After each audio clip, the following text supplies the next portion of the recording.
श्री गुरुचरित्र अध्याय 8. ओम श्री गणेशाय नमः. श्री सरस्वत्यै नमः. श्री सद्गुरुभ्यो नमः. श्री कुलदेवतायै नमः. श्रीपाद श्रीवल्लभ श्रीनृसिंह सरस्वती नमः. ब्राह्मण स्त्रीला वरदान. शनी प्रदोष व्रत महात्म्य. नामधारक सिद्धमुनींना म्हणाला, आपण मला गोकर्ण महात्म्य सांगितले. श्रीगुरु श्रीपाद तेथे किती दिवस राहिले, त्यानंतर काय झाले ते ऐकण्याची मला फार इच्छा आहे. त्याविषयी मला सविस्तर सांगा. श्रीगुरुचरित्र ऐकताना मला अतिशय आनंद होत आहे. नामधारकाने अशी विनंती केली असता आनंदित झालेले सिद्धमुनी म्हणाले, आता तू लक्षपूर्वक ऐक. श्रीगुरु श्रीपादेती गोकर्ण क्षेत्री 3 वर्षे गुप्तपणे राहिले. त्यानंतर ते श्रीशैल पर्वतावर गेले. लोकांच्यावर अनुग्रह करण्यासाठी तेथे ते 4 महिने राहिले. त्यानंतर ते कृष्णा गोदा नद्यांच्या संगमावर असलेल्या कुरवपुरास गेले. कुरवपूर हे महाक्षेत्र आहे. त्याचे महात्म्य फारच मोठे आहे. जे लोक तेथे राहून उपासना करतात त्यांना सर्व प्रकारची सुखे प्राप्त होतात. त्यांचे मनोरथ सिद्धीला जातात. श्रीपादेती तेथे राहत असताना असंख्य लोक त्यांच्या दर्शनासाठी येऊ लागले. तेथे श्रीपादांनी अनेक लीला करून असंख्य लोकांची संकटे दूर केली. त्या सर्वच लीला सांगू लागलो तर कथाविस्तार फार होईल. पण त्यांतील काही महत्त्वाच्या लीला मी तुला सांगतो, त्या तू एकाग्रचित्ताने ऐक. त्या कुरवपूर क्षेत्रात वेदशास्त्र संपन्न असा एक ब्राह्मण राहत होता. त्याच्या पत्नीचे नाव अंबिका. ही स्त्री अत्यंत सात्विक धर्मप्रयण होती. परंतु तिच्या संसारात एक मोठे दुःख होते. तिला पुत्र होत असत पण ते जगत नसत. तिने अनेक तीर्थयात्रा केल्या, व्रतवैकल्ये केली, पण त्याचा काही उपयोग झाला नाही. पुढे अनेक वर्षाच्या उपासनेने तिला एक पुत्र झाला, परंतु दुर्दैवाने तो मंदबुद्धीचा झाला. त्याला कशातही गती नव्हती. त्याची मुंज करण्यात आली, पण त्याचा काहीही उपयोग झाला नाही. त्या ब्राह्मणाने त्या मुलाला अनेक प्रकारे शिकविण्याचा प्रयत्न केला. त्याला शिक्षा केली पण त्याला काहीच विद्या जमत नव्हती. वडिलांना मोठी चिंता वाटू लागली. त्याने अनेक नवस केले पण त्याचा काहीही फायदा झाला नाही. वडील त्याला शिक्षा करू लागले की आईला फार वाईट वाटत असे.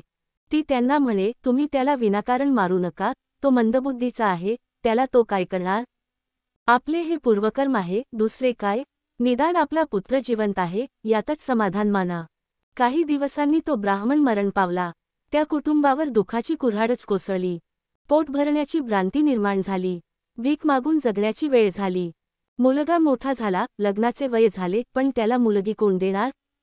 लोक त्याची निंदा करीत म्हणू लागले, तुझा पिता मोठा विद्वान, वेदज्ञानी आणि त्याच्या पोटी जन्मास आलेला तू मंदबुद्धी पुत्र.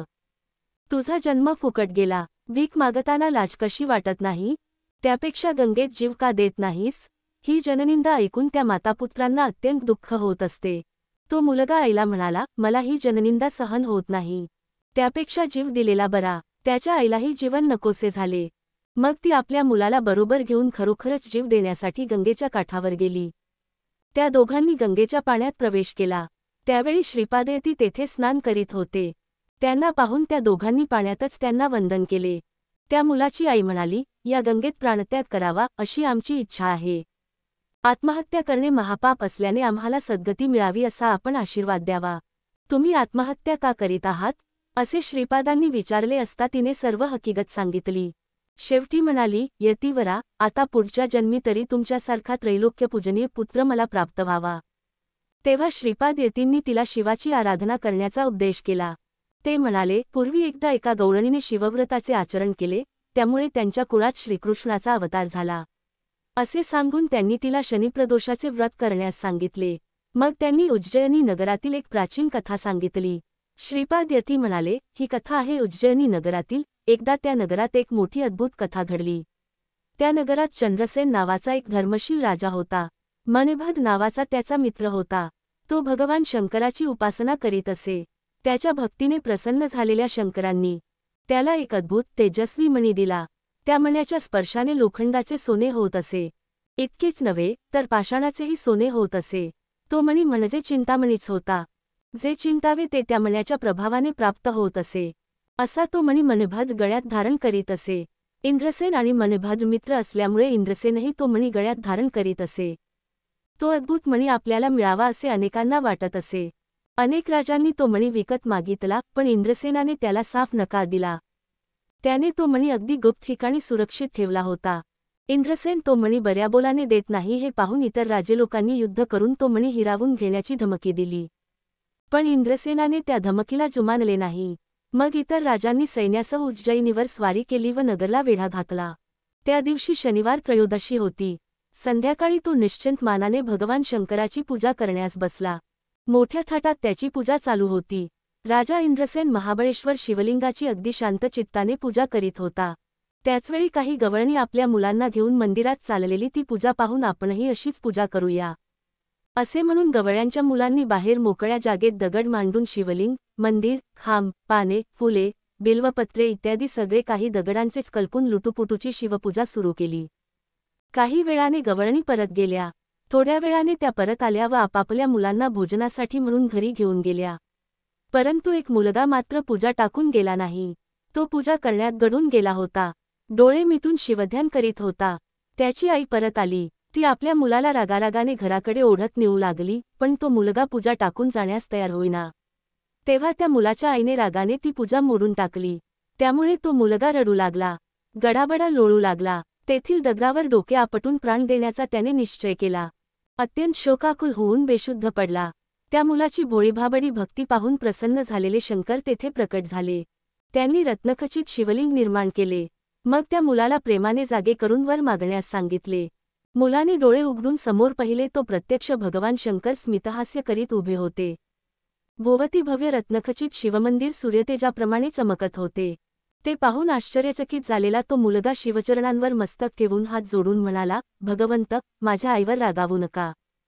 तिने आपली प्रदोषपूजा मोडून टाकली.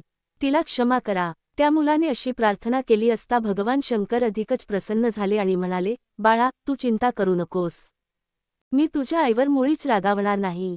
तिच्या पोटी भगवान विष्णू अवतार घेईल व तुझ्या आईला लालनपालन करण्याचे भाग्य लाभेल.